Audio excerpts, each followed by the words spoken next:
Once upon a time, two friends joined forces to bring you the best in horror entertainment. Brian from the north, Tim from the south, each bringing their own unique perspective to the horror community. Movie reviews, Blu-ray releases, beer pairings, games, and more. Welcome to your new home for horror. This is Civil Gore. Hey there, everybody. Welcome to the Civil Gore Podcast. I'm your host, Tim. And this is Brian. And we're at episode 201. We're climbing fast now. It took us forever to get to 200, but now we're already at 201. Yes. This is good because this is the 200th episode. You guys don't know, behind the scenes was such a effort because we worked on it for like weeks of just getting interviews set up and getting listener mail and then having to assemble all that together and figuring out the movie. I mean, there's a lot of behind the scenes stuff that went on that was like more than a normal episode. Yeah. So this is like our first like genuinely normal weekly episode. So it's kind of good to get back into that swing of things again. Yeah, and this should be a pretty short, normal episode, like time wise, definitely on the shorter side, I think. We really don't have. We only have a couple items for the first chop, and then we're kind of going right into the movie. But so I guess we'll do the first chop real quick here. It's actually really our first chop today. It's just some two new pod recommends. Actually, and one of them is I think I mentioned before, in our apartment complex, we have a dog park that we like to take Obi, and one of the days I met this woman Kayla with her dog Grinch, which became Obi's BFF. So like we began, Julie and I met Kayla, and then we actually met her husband, which is Corey. And we found out that he actually, we got to hang out because the dogs always play together. And then I found out that he does a podcast with his twin brother, and his twin brother actually lives in our building, right down the street. And they both were born with muscular dystrophy. And they actually have a really cool podcast called Cripple Street Podcast, where they just kind of chat with, they have guests on, and they do a podcast basically about, how they go through life with muscular dystrophy. So it's really cool and informative. Cool. And they're both hilarious guys. They're really cool, so they make it really funny. Definitely explicit, they warned me to say. But it's a really good podcast. Check it out. So you can check it out. The website is cripplestreetspodcast.com, but you can also find it wherever you get your podcasts, on Apple, YouTube, whatever you find it on. So definitely give that one a check out. And then also another one from our friend Laura Marie Taylor started a podcast. Cool. So basically hers it's called Not the Final Girl Podcast. And it's kind of funny because remember when she was on, we always said, well, she may not be the final girl, but she was the best one in the movie. Right. And so she basically has a podcast where she has her theme is basically, it says, what happens when you get a role in a horror movie? Eagerly search the page of the script to see what your character's like and what scenes you're in, only to find that you're not the final girl. So she basically, I think it's like almost like a tribute to all the people that aren't final girls. But as you know, Laura Mary Taylor's character Vicky is a huge fan favorite, while not being a final girl. And so she has a little podcast she just started. I listened to, she just had her first episode. I was Warrington Gillette, of course, who played Jason from part 2. Or one of the Jasons. Steve Dash was the other in that. But she played Warren Gillette, and so she had a great interview with him. They talk about kind of like what he's doing now, his project, some stories from part 2. So it's really cool. And, Lauren is one of the nicest people you'll ever meet. She's so super funny and really entertaining. So I think her podcast will do well as well. So give that one a check out, too. That's Not the Final Girl Podcast with Laura Marie Taylor. And so you can check that one out as well on where you get your podcasts on Apple and etc. So nice. Yeah, I'm definitely going to check those out for sure. All right. Well, I'm not going to do a lot of first chop stuff because I was telling Brian earlier, it's hard to talk about first chop because usually we talk about movies we've been watching, right? TV shows we've been watching, and everything I'm doing is for the horror challenge right now. So that's stuff that's going to come up in the recap. And we were also posting that stuff on Twitter and Instagram and Facebook, so you'll see you can follow along with what we're actually watching.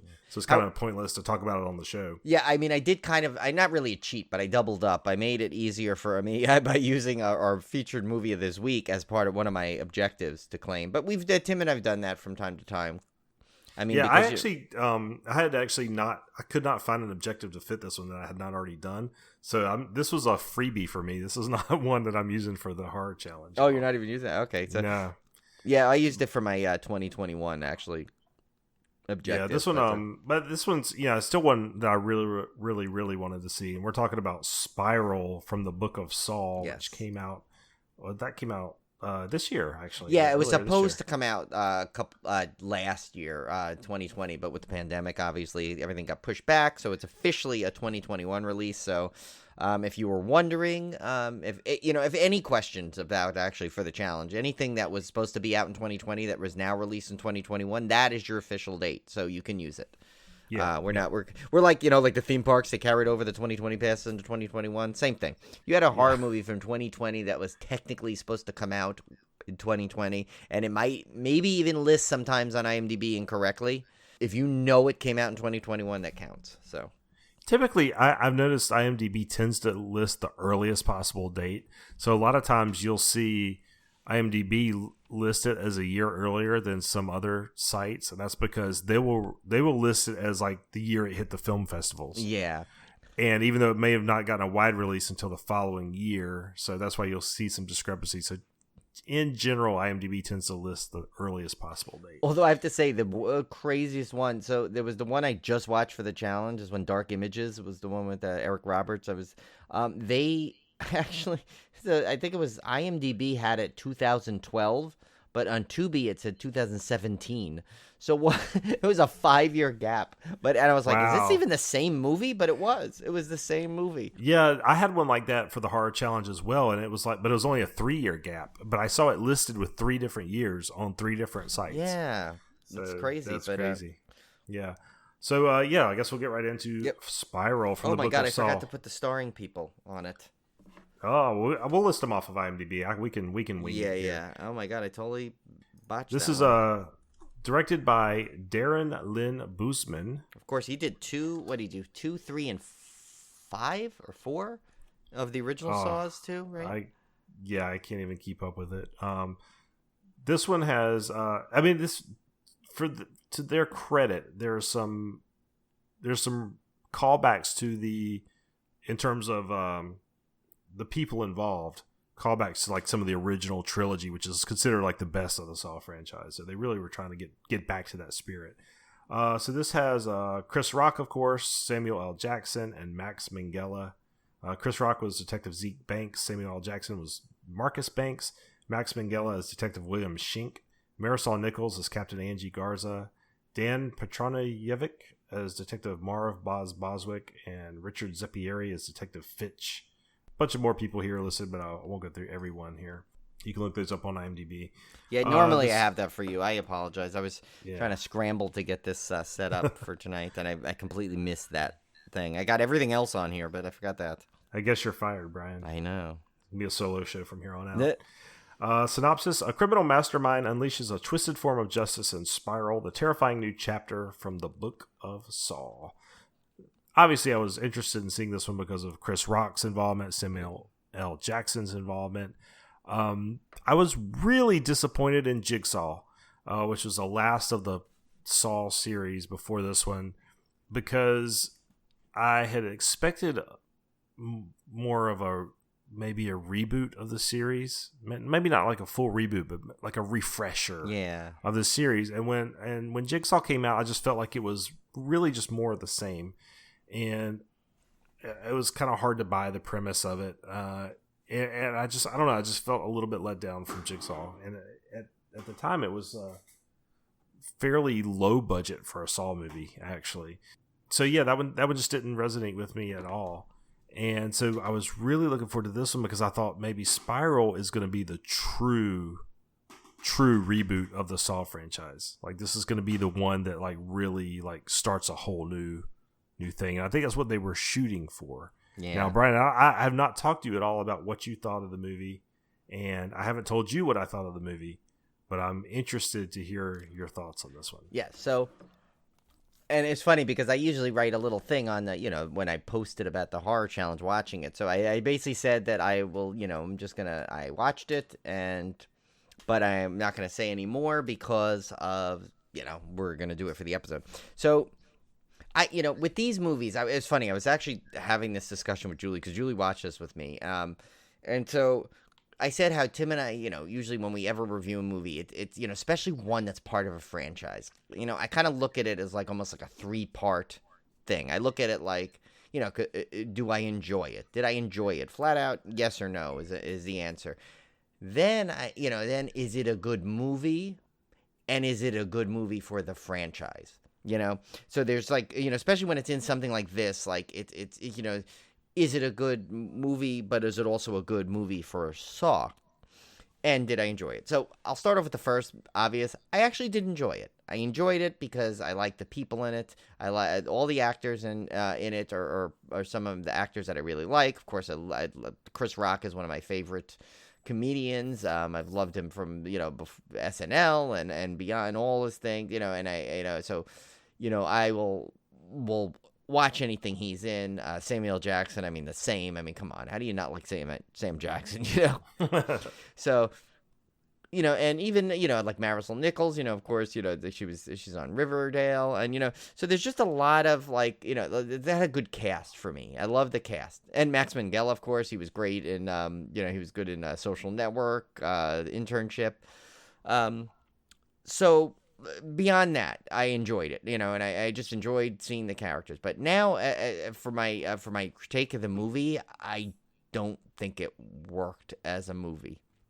It worked as a movie. I just think it missed a lot of stuff. I think, and I'm gonna, without giving a spoiler for those who haven't seen it, Julie and I both figured it out pretty much early on. But I did read a thing that there was basically 2 twists. You were supposed to, not only like they basically said they didn't try and ever hide who the person behind the obviously everyone knows it's not John Kramer, but or Jigsaw, but it's but like who was behind it all. He said he didn't try and hide that. It was the motive that was the real twist in this. So there are basically 2 twists in this. But to me, even the motive twist, other than like the final real, like the motive to his motive was the twist, but at the same time, it's like they kind of went along saying why they did it, and there were just too many.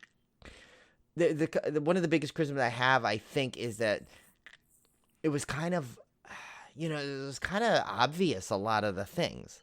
It didn't have that, like, usually like in the other Saw movies, it kind of like, built up through multiple movies, like all the backstories and all the twists and hidden. And this one, they did it all in one.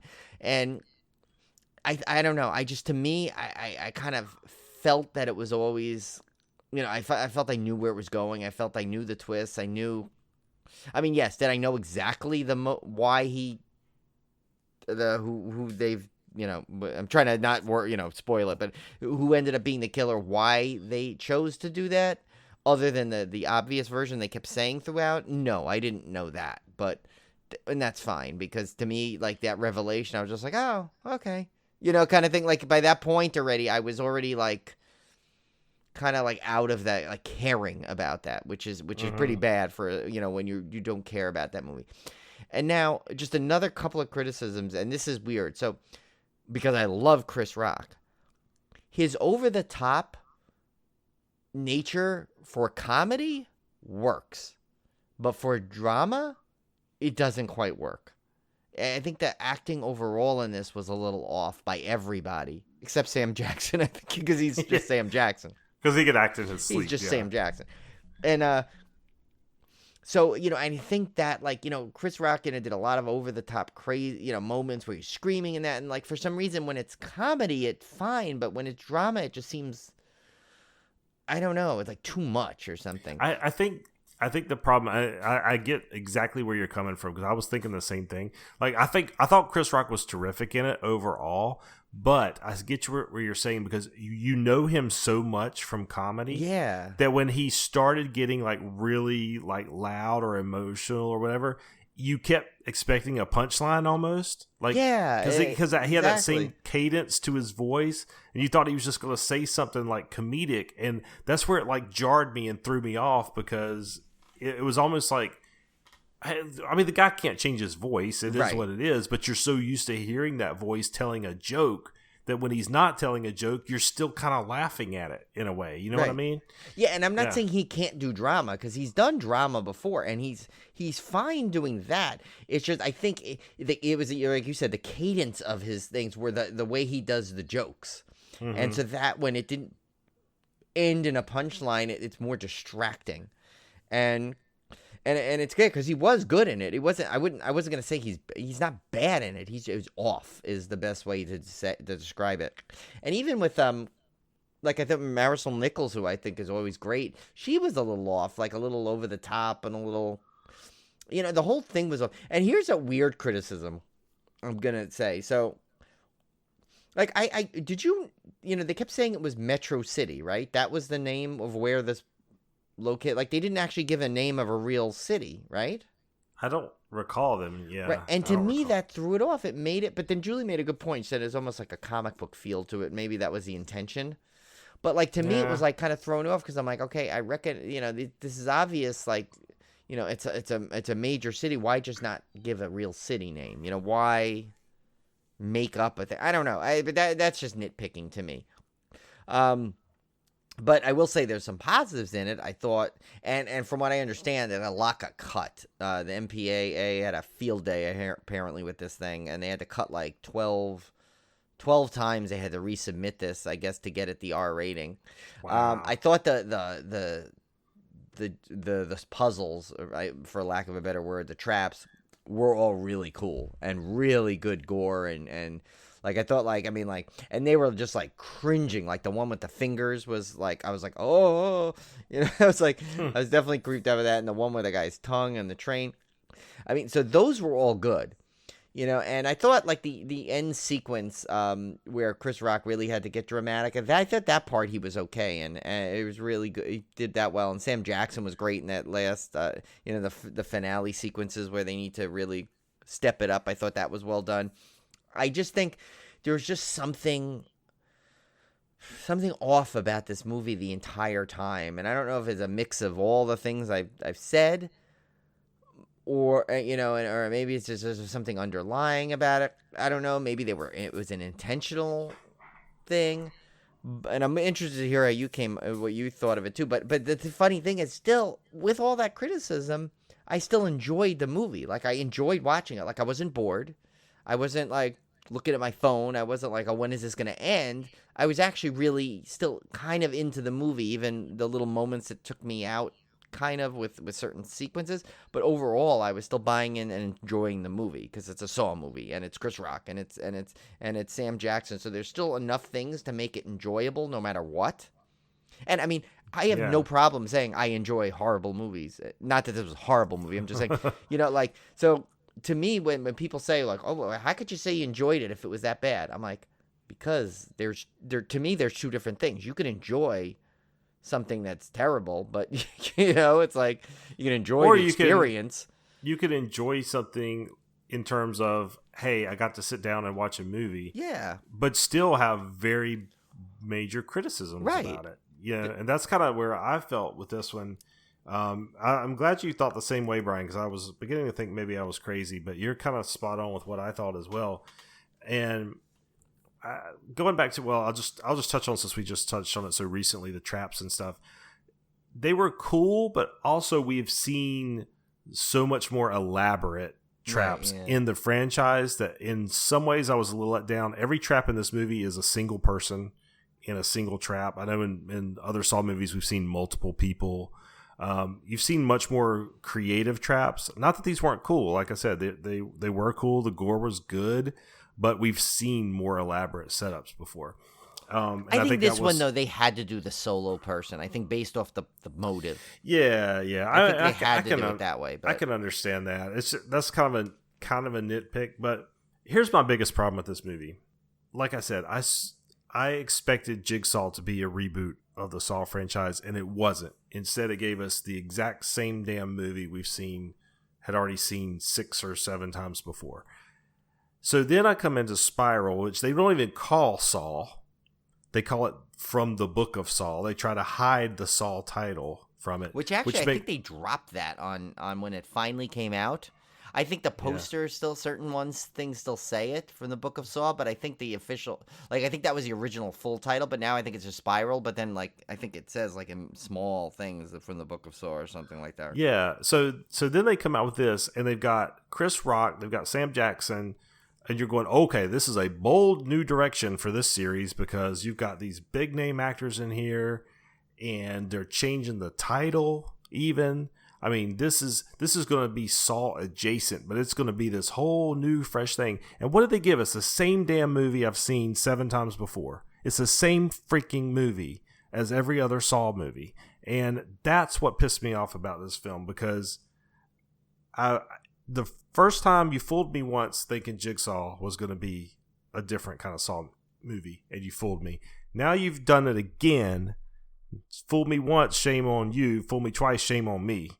And I am going to be extremely hesitant to sit down in front of another Saw movie, whether they call it Spiral 2 or Corkscrew or whatever stupid title they come up with to make you believe this isn't the same movie they've written 7 times before, and you're going to sit down and watch this stupid thing and get the same damn plot, the same freaking story beats, the same stupid traps, the same fast editing as the person tries to get out of the trap. It was a carbon copy.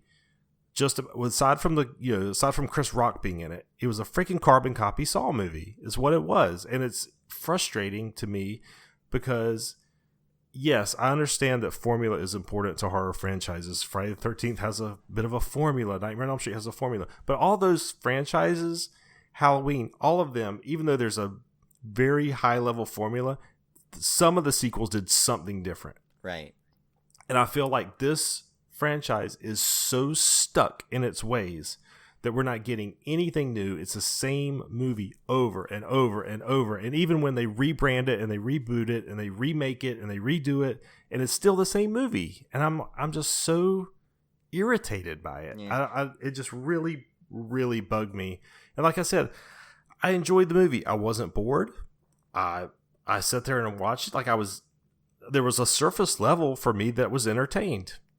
But there was another part of me that is like seething the whole time going, I can't believe I fell for this again. Well, and plus you knew we would have to discuss it. So you're also paying attention to it. Like you're enjoying it, but you have to comment on it. So yeah, so I don't know. And apologies if I just come off like on my soapbox about this one, but it was kind of like a straw snap for me with this series, because you guys know, even when I reviewed Jigsaw a while back, and this has been a while back after I'd first seen it, I was getting really burned out on the Saw franchise.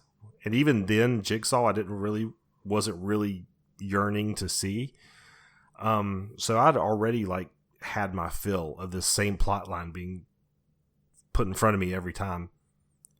So again, I feel like Charlie Brown getting the football yanked away every time I watch one of these movies.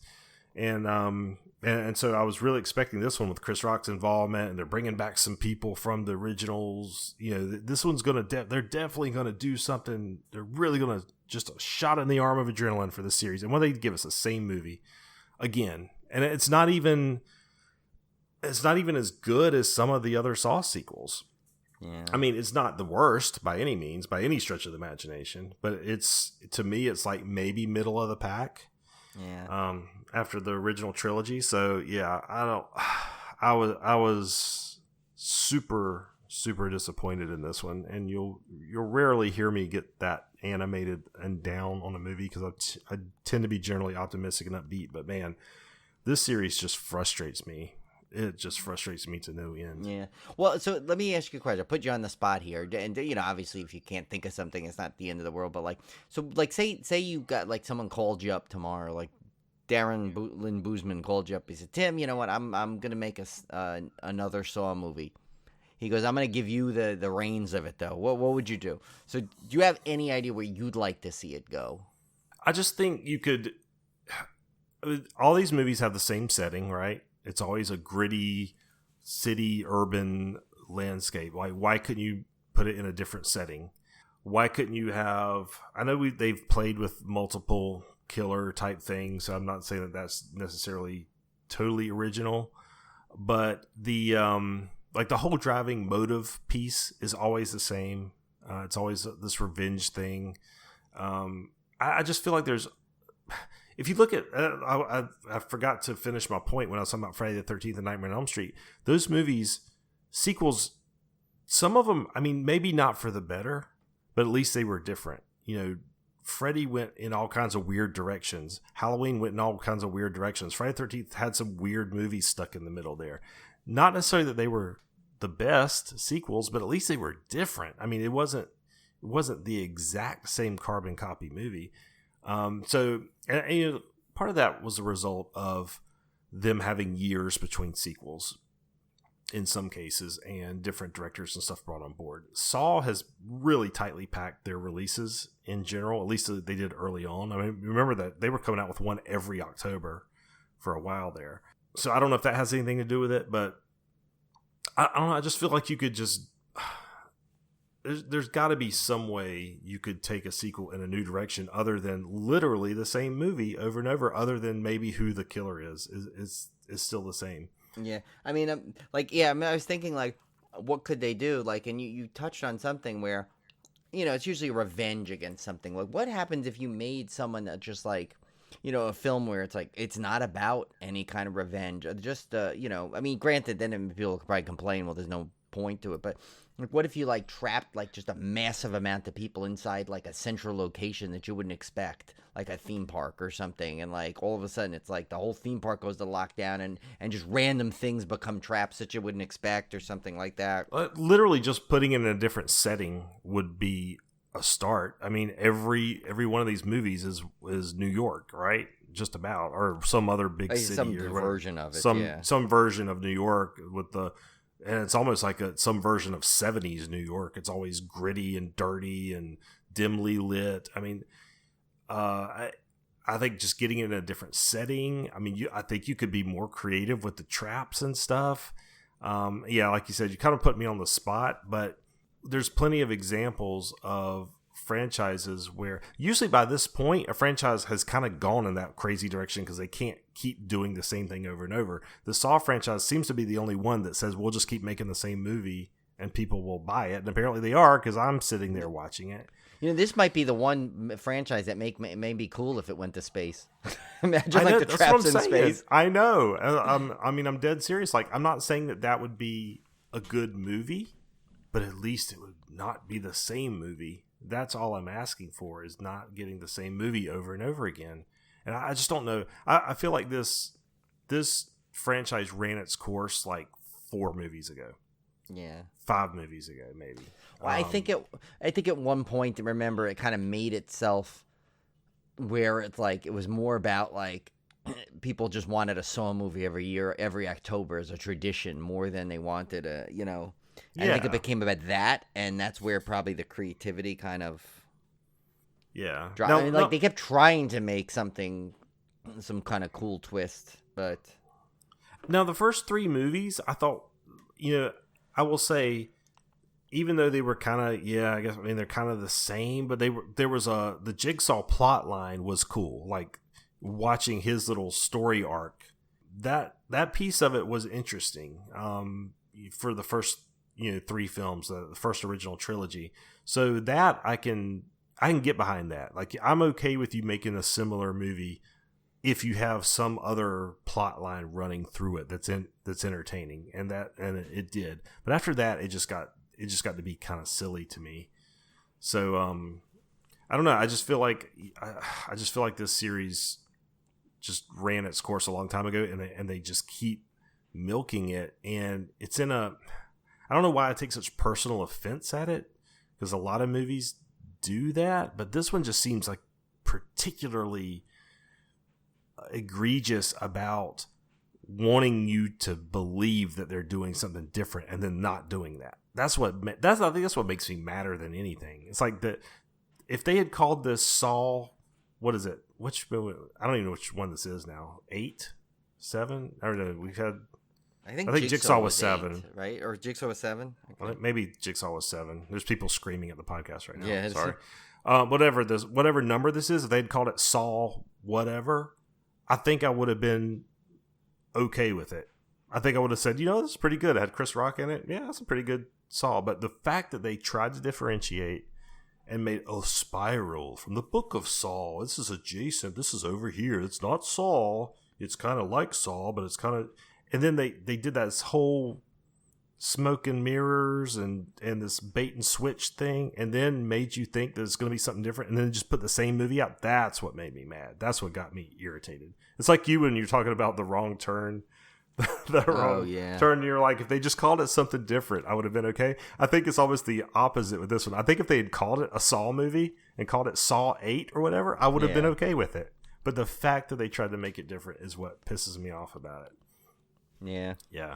I don't know. That's I guess there's nothing more to say about that. I mean, of course, if you want to read the trivia stuff, you can. Let me say I will, just to end this on a more positive note. I did really, really like Chris Rock in here. I thought that bringing in some big A-list stars to this was, in a perfect world, would be the way to go. Like, I do think that was awesome. I just wish that had panned out into a different movie.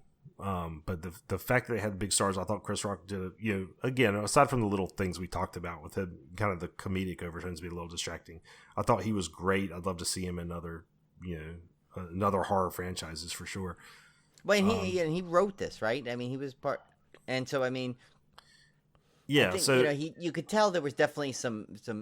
I know, like you said, it was the same formula. You definitely tell there was some touches that were a little different, at least. Yeah, but so I mean, it's not. I don't want to end it on a completely negative note because, like I said, I enjoyed it. I sat there and watched it. I probably, to truth be told, entertainment wise, probably was more entertained than most of the Saw sequels. Yeah, I would agree with that, just because of who was in it, I think. Right, because of the star power that was in it. But there was a lot of, I've already gone through my criticism, so I won't get that again. But that's kind of where I stand with this. I don't want to dissuade people from seeing it. I think it's worth watching. If you like the Saw movies, I'm sure you'll like this one. Oh yeah, it was entertaining. That's the thing. It's for what it, like, if you go back to like saying, okay, if it's, where does it fit in like the Saw things? It's a good Saw movie. I mean, but like at the same time, it's like I mean it's also a typical Saw movie. I have a problem with the franchise. I have a problem with the franchise as a whole more than I have a problem with this particular movie. Right. Yeah. That's what the final point I want to say. Like, when I'm getting upset, it's not at this particular movie. It's at the direction of the franchise in general. This movie just being the latest example of it. Yeah, don't pick on this movie specifically, or Sam Jackson will come get you. No, never pick on a Sam Jackson movie. Yeah. But actually, one thing is, I know we don't do the trivia, but there was one trivia piece that I actually noticed that I was kind of glad they confirmed it in the thing. I don't know if you saw one scene when they're in the basement and the vault door says Jules and Vincent. Yes, yeah. And I'm like, of course that's John Travolta and Sam Jackson's Pulp Fiction characters, and I was like, that's got to be intentional, right? Yeah, that's got to be intentional. I did pick up on that because I'm such a Pulp Fiction fan. So that was kind of cool. Yeah. All right, well, let's get to our beer pairing before my head explodes. So I found one, Tim, and this is like right by your state there, from Burial Beer in Asheville, North Carolina. And it was Burial. I would say about Burial, they have a fantastic selection of beers. They're incredible. I've had so many things from there, and I love it. I haven't had one that I didn't like.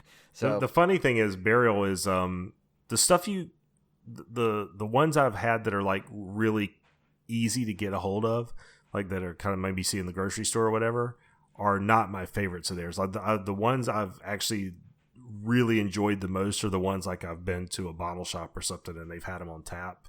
Those are really good, but all their stuff's good. But our beverage place around here get them, so that's I don't really see it in the grocery store that much around here. I mean, you might see them at yours, but ours we just like pretty much get them at the bottle shop. I remember there was one we used to always get, and I forgot what the name of it was. I just remember the Burial more than I do the name of the beers. But this one is a modern ballad of self-torture. And I figured that's kind of appropriate for this. It's 7.5%. It's an IPA, and the description is: from the very inception, dizzied by the amorphous disfigurations that stare back, Entombed beneath the flooding of a senseless nonsense, we have no choice but to embrace. Double dry hopped with 2020 crop Galaxy, Simcoe, and Sabro, and finished with some Simcoe Cryo hops. So it just kind of has a cool sounding, torturous name to it. Because it has self-torture, and technically, if you think about it, a lot of these saw traps, it's like, especially in this one, it's like it's the person, they basically have to torture themselves to get out of it in some way. So, yeah, Brian, you would love it. Because down here in the grocery stores, typically most of the grocery stores I go to have a North Carolina beer section, and they will put all their local craft beers in that section. And so sometimes you can find like some really good stuff. And like Clapback? No, not Clapback. I don't think I've ever seen New Anthem. I think one time I've seen it in the grocery store. But, and I keep looking for it for them to re-release it. And I think they got that. They found out Julie liked it, so they've decided to just stop making it, apparently. It's a curse of her like things, yeah. But yeah, you would have a fit, Brian, if you came down to like that's not even going to the bottle shops. This is just like going to the grocery store and you can see these fantastic I kind of remember beers. when we went with Ken that time. Remember we went to get some stuff? They had some good stuff. Yeah, that's great. All right. So that's good point about living in a really heavy craft beer state. There's really accessible good stuff everywhere. Yes. All right. So our triple threat last week, we were looking for an actor or actress. And the answer was Christina Ricci. That one I thought was a pretty easy one to ease you guys back into this. Yeah. So clue number 1, before I appeared in movies, I was in a commercial for cereals perfect for this time of year. She appeared in ads for Count Chocula and Frankenberry. She played the movie version of a well-known spooky child. Of course, she was Wednesday Addams in the Addams Family and Addams Family Values films. To me, she's like the definitive Wednesday. It's so funny. I feel bad for what it was, Loring. Yeah. I forget her first name, but yeah, she's it was like everyone knows. Yeah, she's so famous for the original one, but like everyone knows Christina Ricci. Our generation knows Christina Ricci. And then of course she played a notable axe murderer in a film and television series. She played the title character Lizzie Borden in the film Lizzie Borden Took an Axe, and the subsequent television series The Lizzie Borden Chronicles. I really want to see those. I mean, I've read a lot about Lizzie Borden case, and my God, I've watched every paranormal special that's taken place in that house, and so I know a lot about that whole saga. So I'd really like to watch that movie and that series. I never got around to checking that out, and of course I like Christina Ricci. So, all right. So this week we are looking for an actor or actress. Listen closely. Clue this number one's 1. a little bit trickier, I think. Well, we got to step it up for the second. Clue number 1. I was in 2 holiday horror films. You could say I put holiday in quotes. Yes, so, holiday in quotes. If that helps. Clue number 2. I once shared the attire of one of the most famous killers of all time, although it was in a different film from them. Now, that's an interesting clue there. Yeah. And clue number 3. Although I was considered the final girl in my most famous role, I was not the only main character to survive.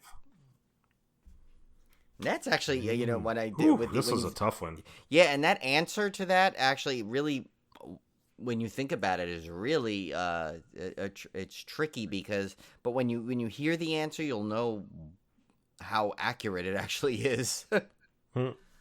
All right, so our fan topic food listener question of the week is one that I think Brian and I have been asked before. Yeah. Not for this show, but in general, because among our friends. That is, what is your favorite roller coaster? Or if you can't name one, what is your top 3? Yeah. Well, I mean, it's difficult because obviously anyone in the coaster group knows, like, you can have favorite overall, but you'll also have favorite wood, favorite steel. And favorite also doesn't mean best. Again, like in movies, you could have a movie that you absolutely love, but you're not going to rank it as the best per se. Right. So, I don't know. I know what your number 1 is. It's obvious, but I'll let you go first, Tim. Okay. Well, I've got number 1 steel and number 1 wood. Yes. My number 1 steel, of course, is Fury 325. That's not even a question. Now, granted, you guys got to remember, I haven't ridden nearly as many roller coasters as a bunch of our coaster friends out there. Not even a fraction. So I can only judge based on the ones I've ridden. But I think this would be top steel in a lot of people's category. Oh yeah, this is a number 1 coaster. Fury 325, which I will be riding in. What is today? Monday. 5 days from now, I'll be riding that beast. I am jealous. I miss Fury. Yeah, I love it. It's almost like I was telling Kevin one time. I was like, when I sit in that seat and like pull that thing down, I feel like I just feel like at ease, like I'm home. I love that coaster that much. Yeah, so that was definitely my number one steel. Number one wood. It used to be Legend at Holiday World. That was my like sentimental favorite. I think I've kind of replaced it with Voyage now. The reason being, Legend is kind of a temperamental coaster. Like I've gone years where it was really fun and really good, and then I've gone years where it was really rough and really. Kevin said this last year; it was not running well at all. So it's one of those that's kind of up and down depending on when they've last done maintenance on it. Voyage, I feel like, is the one that's always good, and it's always it's also a lot longer. It's just it's bigger, it's badder. So Voyage would definitely be my number one wood. If I had to rank between Fury and Voyage, would be, that'd be a tough one. It'd be hard to. It's so hard to compare wood and steel. Yeah. My number one favorite still is Boulder Dash, especially when you get one of those night rides on it. It's like, night rides are key, especially, on like certain roller coasters, the night rides like elevate it. And to me, it's like Boulder Dash at night. I mean, I think the only thing that, it's weird because I think I enjoy him as much as I love the Voyage at night.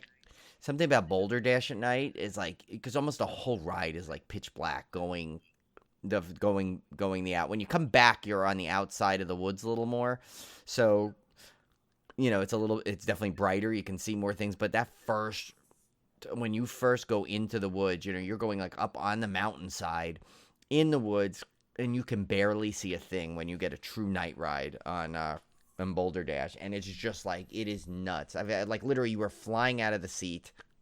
You are like I always talk about like the Dan, the t-shirt guy, and I, when we were in that back row, and we were going like, it was like just the thing was riding perfectly, and we literally had a midair collision almost. We like popped out of our seats and just it slammed shoulders. It was like, and I like, that was, I think, the time, because I think we rode it like 10 times in the last like 20 minutes of the day or something. We just kept going on it, and I think that was the time where I like actually like injured my arm on it, because I was like, just had my arms up, and it was so fast, it was just whipping around the turn, and it was like, I was like pumping my fit, and it would like hurt for like 6 months. I think I was still having a sore shoulder and arm, and it was worth every bit of pain. It was so good. But after that, like, I do love Voyage, do love Legend, even love Raven in there, and I also still have a really good, although it hasn't been running as great the last time I went on it, I still love like Thunderhead at Dollywood. I definitely, after hitting Holiday World, and actually it was after Thunderhead is when I started really getting back into wooden coasters. So it's like some of the, like that, and then I went to Holiday World, and then of course and Lake Compound. So those wooden coasters are just like absolutely incredible. Steel, I still think my number one is gonna be Fury also. And a lot of people like still have that like Fury, Millennium Force. I mean, I love Millennium Force, but it's not even my favorite at Cedar Point, so I can't even put it at number 2. To me, I have trouble putting it at number 2, like in the Steel category. Like, my favorite still at Cedar Point is still Maverick, and that's even with Steel Vengeance being there. I just love Maverick. So, but yeah, I mean, in terms of number 1 in Steel, I would go Boulder Dash for wood, and Fury 325 for Steel. I think Boulder Dash is probably my number 1, like, most wanted to ride coaster right now. Oh, you would love it. I haven't read yet. And what stinks is they usually, the best thing is they used to have that haunted graveyard every year at Lake Combat, which they took away. But the best part about that is you do the haunt. You time the haunt, so you hit like 7:30 in the haunt, and then you get out by just like around 8:30, and then you have an hour and a half of night rides on Boulder Dash, and it was so much fun, and it was just, it was great, and like now this year they changed it to like the Pumpkin Festival that ends at 6 p.m. So yeah, while you can go on Boulder Dash during the day, Boulder Dash in the day is still fun, but it's not like the night rides. I mean, it's still a great coaster, but definitely it's a coaster that like just warms up. Like the first, because I remember I went on it right when the park opened one time, and I was like, this doesn't even, I mean, this is fun, but it's not the same coaster. And then as the day goes on, it really warms up. But at night, it's like amazing this thing stays on the tracks. But you can still get the night rides in the summer. It's just, I think the cool air in the fall, the cold, crisp. There's nothing like. I mean, it's just amazing. That's actually, I think that's still Arthur Levine's favorite wooden roller coaster too. And I remember when he raved about it, I'm like, really, Boulder Dash? Is that good? This is before I went to it. Yeah, but, I think once I've been on it. I think overall my most cherished memories have always been wooden roller coasters. That would if you had to ask me if I'm a wood or steel guy, definitely wood all the way. Yeah, and it used to be the opposite for me. It used to be it was steel. Then wood just became like, I mean, and there's, because you know what, some of, like you said, some of the best memories and some of the just more like sentimental things. Like I remember one of my favorite nights, like of any kind of theme park thing, was that time we were, it was right before the Coaster Radio meetup, and we all met down at Family Kingdom to go on Swamp Fox, which of course your brother, that's his like baby, that coaster. And remember, it was shut down, and so we didn't know if it was going to open up, and we were just kind of hanging around, and we went on other rides, and of course that was when we encountered the fidget spinner guy, and then all of a sudden we saw it test, and then we just waited, and we saw it, and they opened it up, and we went on it, we just marathoned that thing, because there was really no one there at the park that night yet. I think we went on there like 10 times, and it was just ridiculous. So much fun, and it's such a great coaster. And of course we gotta mention one too that's in the honorable mention up there, and that's Phoenix at Knoebels. Yes, and especially row 3, which you would never expect in a million years that the third row on a roller coaster is the key. But that's Dan the T-shirt guy's tip for us, and he is never wrong when it comes to picking a row on a roller coaster. That thing is. Airtime is insane. Like they call it the world's only stand-up wooden roller coaster. Yeah, no seatbelts on that thing, right? You're out of your seat. Yeah, because I don't think there's a seatbelt, right? There's just the bar. It's crazy. Yeah, you are flying off of that thing constantly. I will say, when you're talking about memories of wooden roller coasters, and I may have mentioned it before, was when Thunder Road was at Carowinds, and me and Kevin went to go do our last rides on it, because we went to that last ride event, because they were going to tear it down, and it was like almost dusk. The sun was setting, or the sun had already set, and we decided to go on the last ride, and the lift hill, full moon, perfectly over the lift hill. So as you're going up, you're just looking at the moon, and we had this just fantastic ride, and we got off of it, and we had time to ride again. And I looked over at Kevin and I was like, well, you want to go again? And we just kind of both looked at each other like, no, like that was the perfect ride to end. Let's don't ruin it. Something about those last rides like that. Like, even when you have time, like I know some of our friends, they'll just keep riding until they throw themselves off. Right. But there's a couple times where I'm just like, you know what? I don't want to I know we have time for we have another half hour, but I don't want to, this was a perfect ride. Like that time was it you, me, Julie, was it Tom, I think, Road Fury in the front row. Yeah. At night we got that front row, and that ride was so perfect. That thing was flying and and like we had some time to go on it again, but I think we just said no, that we can't top that right now. Yeah, that was you don't want to like take that perfect front row ride and then you get like row 6 or something, and you're like that's your last. Yeah. So sometimes you just have to kind of leave it at that. But yeah, great question. Of course, we can talk about roller coasters for another entire podcast. So we'll wrap it up there, guys, and we will be back here next week with episode 202. Yeah, I'm not sure. It could be. We have a couple of options. I know we want to do Fear Farm 2, and I think we were talking about VHS 94 for this month. Not sure which order or when we'll do it, but we're definitely going to plan on doing those two in the next month or two. So. Yep.